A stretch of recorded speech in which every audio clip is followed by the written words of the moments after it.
우리는 작은 자들입니다. 작아요. 키가 작다는 것이 아니고 여러 가지 면으로 볼 때 작은 자들이 모여 있습니다.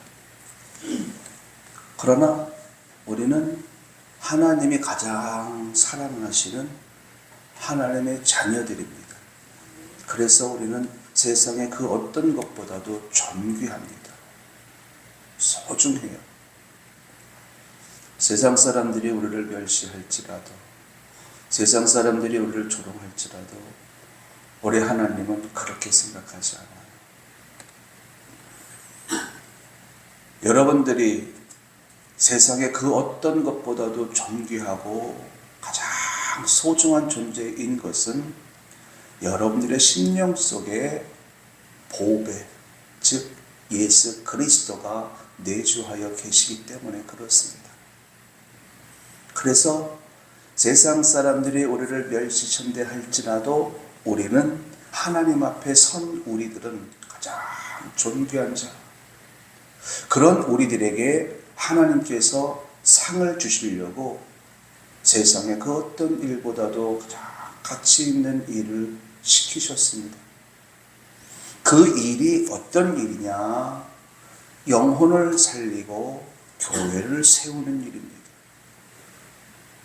이 일은 목사에게만 주신 사명이 아니고 예수님을 나의 구세주로 영접한 모든 사람들에게 공통적으로 주시는 사명입니다. 하나님은 이 사명을 감당하는 자들에게 하늘의 별과 같이 빛나게 해주시겠대요. 그리고 세우는 자의 복과 온전케 하는 자의 복, 갑절의 복을 주어서 이 땅에 사는 날 동안 행복하게 살게 하시겠다고 약속을 주셨습니다.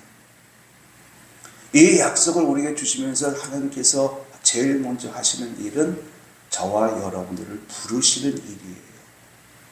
여러분, 하나님께서 저와 여러분들을 부르셨습니다. 그리고 우리에게 사명을 맡기셨습니다. 이 사명은 세상의 그 어떤 일보다도 가장 가치 있는 일이고, 그리고 그 일을 감당했을 때에 하나님은 만방에 외치기를 뭐라고 외치느냐? 이는 내 사랑하는 아들이요 내 사랑하는 딸이라, 내 기뻐하는 자라, 이렇게 외치실 겁니다.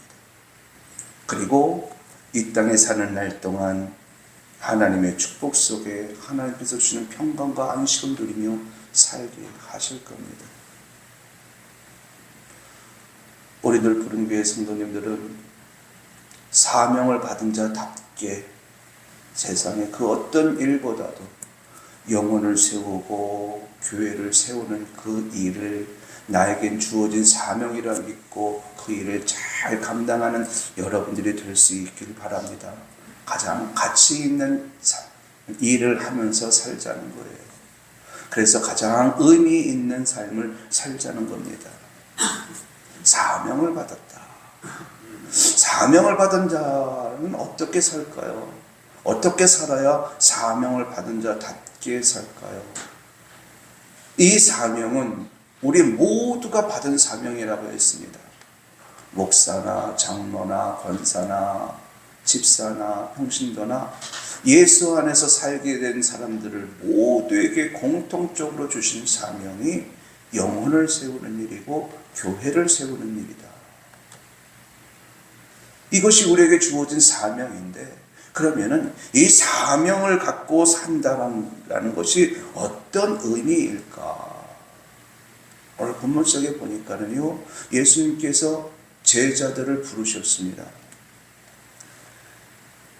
처음 부르셨을 때에는 그들을 제자로 삼으시려고 부르신 것이고, 이제 두 번째 그들을 부르셨습니다. 두 번째 부르셨을 때에는 그들에게 일거리를 맡기시려고 그들을 불러 세웠습니다. 제자들이 이제 예수님 앞으로 모여들었습니다. 그리고 예수님의 입을 주목하여 봐요. 무슨 말씀을 하실까? 무슨 말씀을 하실까? 그런데 예수님께서 그들에게 뭐라고 말씀하시냐면은 내가 너희에게 귀신을 내어 쫓는 권능을 주리라.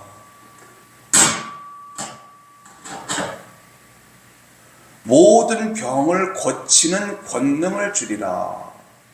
그리고 모든 약한 것을 고치는 권능을 주리라. 어떤 표를 주는 것이 아니라 말씀으로 그렇게 이야기를 하셔요. 내가 너희에게 귀신을 내어 쫓는 권세, 권능, 모든 병을 고치는 권능, 모든 약함을 치료하는 권능을 내가 너에게 주리라. 이렇게 말씀만 하시고 그들에게 또 이르는 말씀이 이스라엘의 잃어버린 양에게로 가라. 이렇게 말씀하셔요. 어떤 증표를 준 것도 아니에요. 그냥 말씀만으로 그렇게 하신 거예요. 예수님께서 제자들에게 이렇게 말씀하신 것은 지금까지는 너희가 너희 자신을 위해서 살아왔다면 이제부터는 하나님의 영광을 위하여 살고 그리고 세상에서 가장 가치 있는 일을 하며 살라는 겁니다. 그래서 한평생을 살면서 진정한 행복이 무엇인지, 진정한 기쁨이 무엇인지 경험하며 살라는 거예요. 여러분, 사람이 한평생을 살면은 80년, 90년 살아요. 이 기간 동안 사람들은 열심히 살아갑니다. 열심히 살 만큼 행복한 삶을 살면 얼마나 좋을까요? 그런데 우리의 삶을 돌아보면은 행복했던 순간보다는 힘들고 어려웠던 불행한 순간들이 더 많은 것처럼 느껴져요. 왜 그러냐? 실제로 우리들의 삶의 여정을 돌아보면은요, 불행의 요인자들이 가득 차 있습니다. 행복의 요인자들이 가득 찼다면 얼마나 좋겠어요. 그런데 실제 우리의 삶을 돌아보면은 불행의 요인자들이 가득 차기 때문에 그래서 우리의 인생이 불행한 순간들이 더 많아요. 그러면 어떤 요인들이 우리에게 불행을 가져다 줄까? 오늘 본문을 중심으로 살펴보면은요, 귀신 때문에 불행해요. 악한 원수 마귀 때문에 그 악한 원수 마귀가 우리의 인생을 방해하고 우리를 혼미하게 하고 미련하게 만들고 할 수 없게 만들고 빼앗아가고, 그래서 그 귀신 때문에 불행해요. 또 이 땅에 살다 보니까는 병이 생깁니다. 병이 생겨요. 그래서 병 때문에 불행이 오고 약함 때문에 불행이 옵니다. 상당히 신경이 쓰이네요, 갑자기.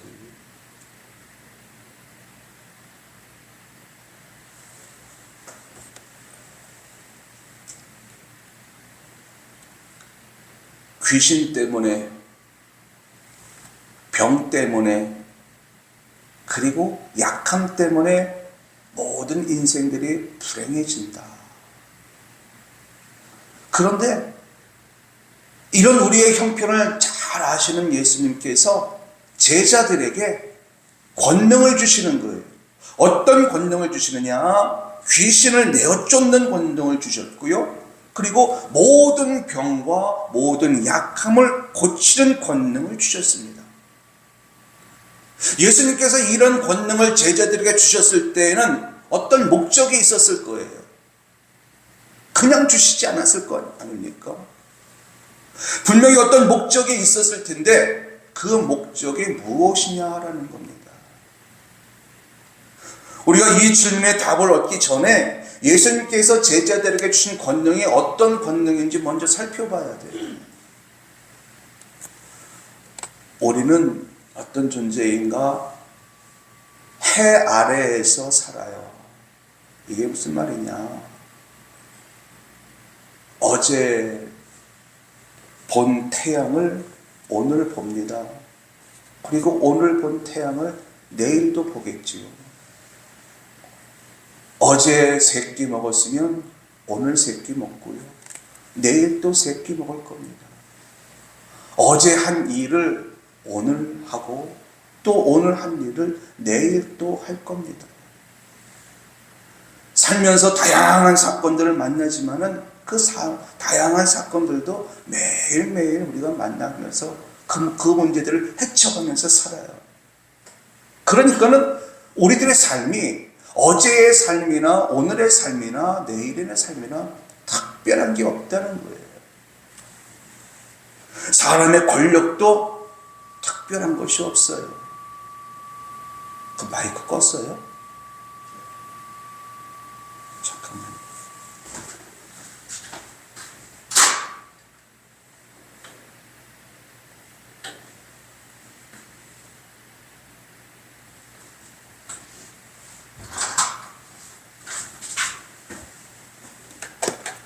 사람의 권력도 특별하지 않고 또 삶의 환경도 다 똑같아요. 미국 사람이 하루 3끼 먹는 거나 우리가 하루 3끼 먹는 거나 저 아프리카 사람들이 하루 3끼 먹는 거나 그 먹는 내용만 다를 뿐이지 하루 3끼 먹으면서 살아요. 입는 것도 똑같고요. 삶의 모습들도 다 똑같고 지역적으로 환경적으로 다 다를 바가 없어요. 다 사람 사는 것은 다 똑같아요. 이게 무슨 뜻이냐? 성경은 이렇게 표현합니다. 해 아래 새로운 것이 없다. 이렇게 말씀해요. 자, 그러면은 예수님께서 제자들에게 귀신을 내어 쫓는 권능, 모든 병을 치료할 수 있는 권능, 그리고 모든 약함을 고칠 수 있는 권능을 주셨는데 이 권능들도 새로운 것이 없을까? 특별 것이 없는 권능일까? 우리가 알아야 할 것은요, 제자들이 받은 권능은 세상에 없는 권능입니다. 그래서 그 권능을 해 아래 없는 새 권능이라 이렇게 표현을 해요. 생각해 보세요, 여러분. 사람에게 귀신을 내어 쫓는 권능이 있습니까? 사람이 마귀를 이길 수 있어요? 이 마귀는 창세 때부터 아담의 자손 모두를 쫓아다니면서 괴롭혔던 존재예요. 그들을 쫓아낼 수 있는 권능, 힘과 능력이 우리에게 없기 때문에 이 귀신이 우리의 삶 가운데 불행의 요인자로 남는 거예요. 그런데 이 귀신을 쫓아낼 수 있는 권능을 제자들에게 주셨다니까요. 이 땅에 없는, 해 아래 없는 새 권능, 하늘의 권능을 제자들에게 주신 거예요. 또 제자들에게 주신 권능 가운데에 병을 고치는 권능이 있습니다. 한두 가지 병을 고치는 것이 아니라 모든 병을 고치는 권능을 주셨답니다. 모든 병을 고치는 권능이 사람에게 있을까요? 의사들도 자기 분야가 아닌 경우에는 고치질 못하더라고요. 근데 자기 전공 분야만 고치는 거예요. 그런데 예수님께서 제자들에게 주신 그 권능은 모든 병을 고친대요. 그러니 세상에 없는 권능이지요. 약함도 마찬가지예요. 약함 때문에 삶에 문제가 생기거든요. 그 약함을 강함으로 바꿀 수 있는 사람이 누가 있을까? 없어요. 없습니다. 그래서 예수님께서 제자들에게 주신 그 권능은 하늘 아래 없는 새 권능, 하늘 아래 없는 하늘의 권능이다. 이렇게 이야기를 해요. 그러면은 이 하늘 아래 없는 이 새 권능을 예수님께서 제자들에게 왜 주셨냐라는 겁니다. 왜?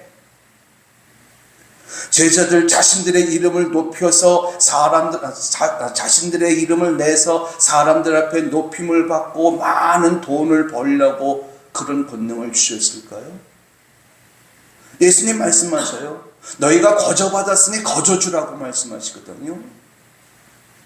그렇다고 한다면은 예수님께서 제자들에게 이런 권능을 주신 이유는 뭐냐? 본문 이하를 쭉 내려가 보면은요, 천국을 전하라는 거예요.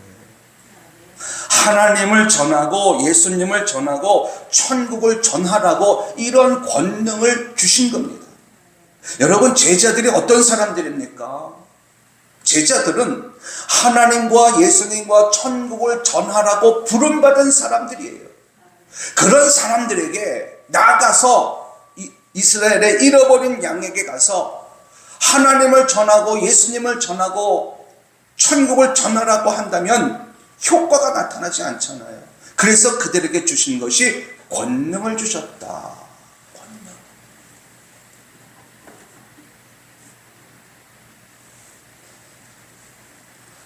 권능을 주었으니 그 권능으로 천국을 전파하라. 제자들은요, 마을로 들어가서 천국을 소개했습니다. 10장 7절 말씀에 보면은 가면서 전파하여 말하되 천국이 가까이 왔다 하고, 예수님께서 그렇게 하라고 하면, 그러니까는 이 말을 듣고 제자들은 마을로 들어가서 천국을 전했습니다. 사명을 감당했습니다. 결과는 하나님께서 하실 일이에요. 그냥 전하라고 하니까 전하는 것 뿐입니다. 전하고 나서 그 다음 순서, 이것은 하나님께서 하실 일이지. 그래서 그들은 아무 생각하지 않고 전하라고 하셨기 때문에 그냥 전했고, 사람들이 듣든지 아니 듣든지 상관하지 않고 전했습니다. 하나님이 전하라고 하셨으니 전하기만 하면 그 다음은 하나님이 알아서 하시리라, 이렇게 생각을 하고 그리고 전했습니다. 전했더니 그들의 전하는 소리를 듣고 많은 사람들이 예수 안에서 살기 시작하더라고요. 그들이 전한 말소리가 오늘날 우리들에게도 들려왔기에 우리는 예수 안에서 사는 자들이 될 수가 있었던 겁니다. 전하는 자가 없으면 듣는 자도 없답니다. 전하는 자가 없으면 역사하는 이도 없다는 뜻이에요. 여러분, 지난주 말씀드린 대로 우리들은 작은 자입니다. 그러나 성령이 함께하는 우리는 하나님의 자녀들이에요. 존귀합니다. 존귀한 우리들에게 하나님께서 상을 주고 싶은데, 하나님 나라의 법칙은 게으른 자에게는 상을 주시지 않거든요. 일하지 않는 자에게는 상을 주시지 않거든요. 그런데 하나님은 가장 존귀하게 생각하는 우리에게 상을 주고 싶은 거예요. 그래서 하나님께서 우리에게 가장 가치 있는 일을 하라 말씀하시는데, 하라고 하면 효과가 없으니 하늘 아래 없는 새 권능을 우리에게 주시면서 하나님 나라의 일을 하라고 말씀하셔요. 일하는 것이 목적이기도 하지만 하나님의 진짜 목적은 우리에게 상 주시려고. 우리가 하나님의 일을 한다면 얼마나 할 수 있겠어요? 우리 힘으로 한다고 해서 효과가 얼마나 나타나겠습니까? 그 다음 순서는 하나님이 하시는 일인데, 진짜 하나님 아버지의 마음은 우리에게 상을 주고 우리에게 복을 주시려고 우리에게 일을 맡기시는 겁니다. 그러므로 우리는 어떻게 해야 될까요? 여러분, 때를 얻든지 못 얻든지 나가서 전하는 것입니다. 하나님께서 나에게 주신 권능이 있으니 그 권능을 믿고 나가서 전하는 겁니다. 형제에게도 전하세요. 가족에게도 전하시고요. 이웃에게도 전하세요. 그냥 말만 하는 거예요. 말만. 천국이 있습니다. 우리 천국 가야 되지 않습니까? 천국 가려면 예수 이름을 영접해야 합니다. 그냥 말만 하라는 거예요. 사거리에 나가서 크게 외쳐도 되고요. 사람들 만나서 1대1로 만나서 기회가 되면 전하는 것도 괜찮아요. 어떤 방법으로든 때를 얻든지 못 얻든지 우리는 하나님께서 나에게 맡겨주신 그 사명을 감당하는 자가 되어야 하는 것입니다. 여러분, 하나님이 여러분들에게 상 주고 싶어 하셔요. 하나님이 여러분들에게 복 주고 싶어 하셔요. 여러분들은 하나님 앞에 상 받고 싶지 않겠습니까?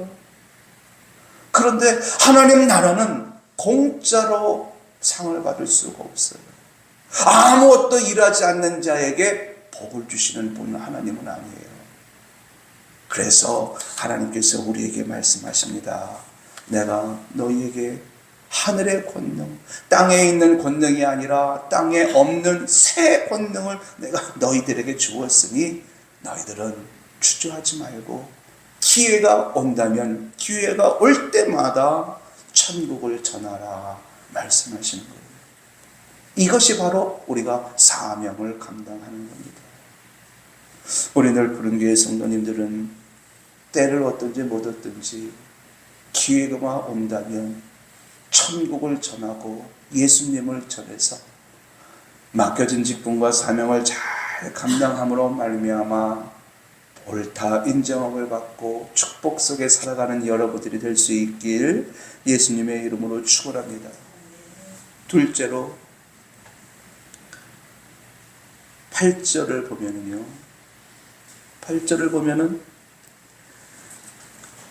하나님께서 우리에게 천국을 전하는 자가 되라, 예수님을 전하는 자가 되라 이렇게 말씀하셨고, 그 이후에 그 일을 감당하게 되면 어떤 일이 벌어지는가를 이제 보여주고 있는데요. 8절 말씀에 보니까는 병든 자를 고치며 죽은 자를 살리며 납병한 자를 깨끗게 하며 귀신을 쫓아내며 너희가 거저받았으니 거저주라.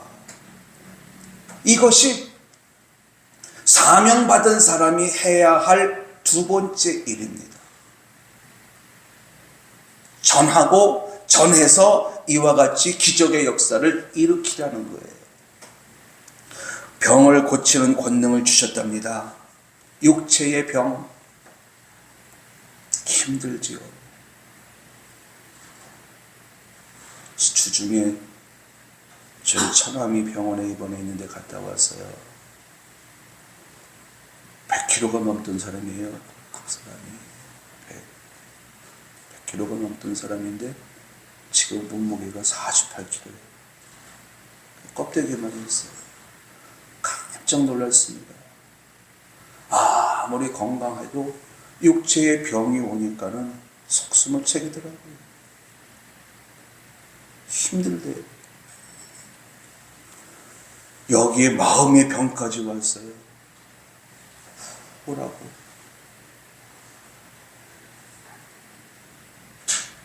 예수 안에서 살아야 할 사람인데 예수 안에서 살지 않고 세상과 벗되어 살았으니 육체의 병이 오고 마음의 병이 오고 영혼이 병이 들었어요. 얼마나 힘든 순간을 보내고 있을까. 참으로 안타깝더라고요. 손잡고 기도해 주면서 제가 회개했습니다. 제가 진작 복음을 전했더라면 이런 어려움을 당하지는 않았을 터인데 전하지 않은 내가 죄인입니다. 좀 더 진작 예수를 전했더라면 이런 고통 받지 않고 남은 인생 건강하게 살았을 터인데, 천국을 소망하며 살았을 터인데, 이러면서 제가 회개하면서 눈물을 흘렸어요. 본인도 따라서 울더라고요. 병 고치는 권능을 제자들에게 주셨다. 실패와 멸망과 불행의 길로 걸어가는 사람을 행복과 생명과 성공의 길로 이끌어내라는 겁니다. 그런 권능을 주셨대요. 죽은 자를 또 살리며 라고 하는 말씀이 있습니다. 사망에서 건져내라는 말씀이에요. 아담 이래의 모든 사람들은 다 사망 안에 있거든요. 그런 사람들을 사망에서 건져내라는 거예요. 나병 환자에 대해서 또 언급을 하십니다. 나병 환자 앞에서 모든 병에 다 들어가 있기 때문에 굳이 나병 환자를 집어서 말씀하시지 않으셔도 되는데 나병 환자를 깨끗하게 하며 나병은요 살이 썩는 병이에요. 그래서 모든 썩음에서 건져내는 자가 되라, 이런 뜻이지요. 결국 하나님께서 제자들에게 하늘의 권능을 주시면서 귀신을 쫓아내어주고 그리고 모든 질병을 고치는 이러한 일들을 하라. 이런 일들을 내가 하는 것일까? 우리는 전하기만 하면 그 말 속에 하나님의 능력이 나타나서 죽은 영혼들이 살아나는 기적의 역사가 일어날 줄로 믿습니다. 그래서 한마디로 말씀을 드리면은 건져내는 자가 되라는 거예요. 건져내는 자. 제가 그 일을 해야 되는데, 그래서 여러분들이 각 가정들마다 하나님의 축복 속에 살아가는 모습들을 좀 보게 해야 되는데 정말 안타깝더라고요. 제가 그 일을 못하는 것 같아가지고.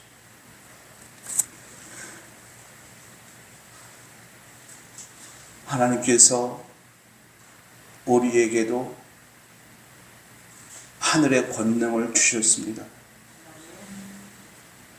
귀신을 쫓아낼 수 있는 권능, 모든 병을 건져낼 수 있는 권능, 모든 사망과 실패에서 건져낼 수 있는 권능을 여러분들에게 주셨어요.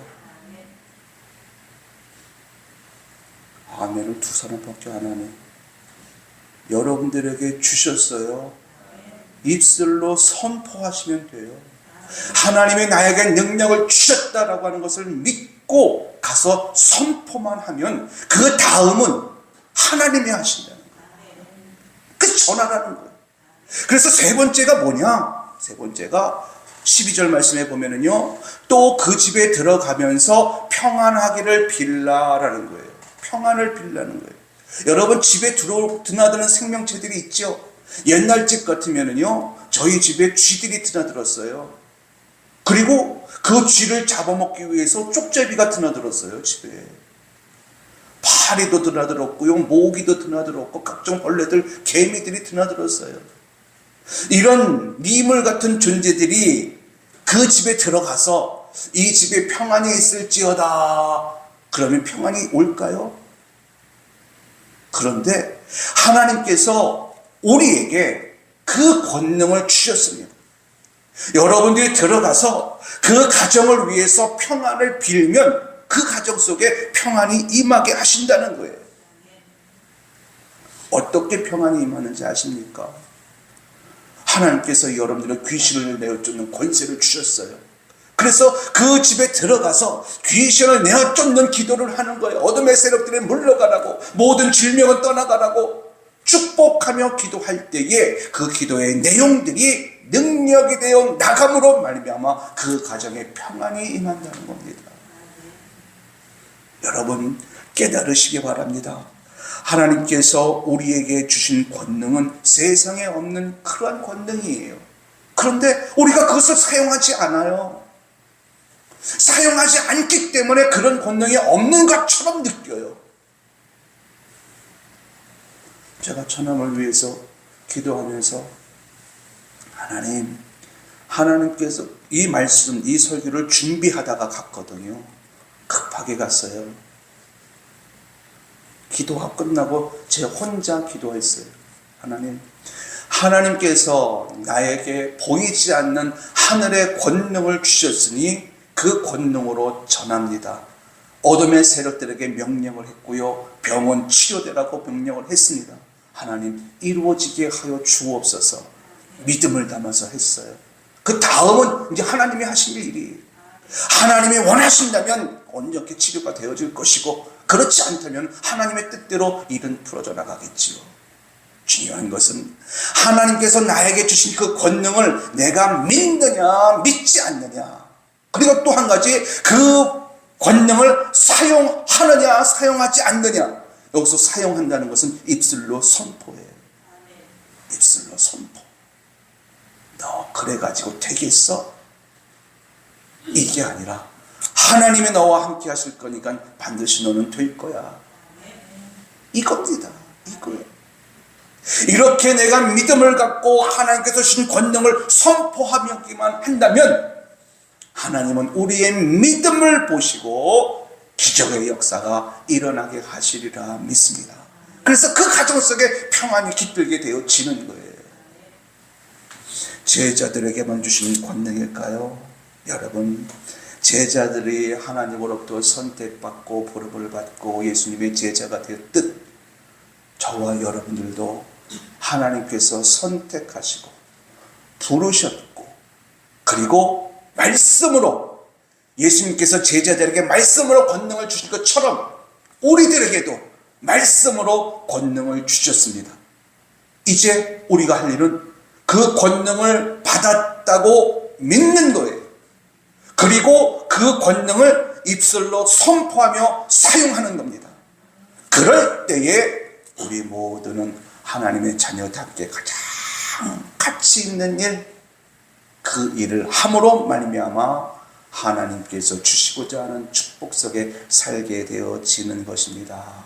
그러므로 하나님께서 나에게 세상에 없는, 해 아래 새 것이 없는 그런 환경 속에서도 이 땅에 없는 그 하늘의 권능을 주셨음을 여러분 믿으시고, 주변에 있는 사람들, 특별히 고통 가운데 있는 사람들, 또 어려운 문제 가운데 있어 힘들어하는 사람들에게 담대하게 예수를 전함으로 말미암아 그들에게 생명을 불어넣어 주시고 그들을 평강을 누리며 살게 하여 주셔서 예비하신 갑절의 복을 받아 누리는 우리 넓은 교회 성도님들이 될 수 있길 예수님의 이름으로 축원합니다.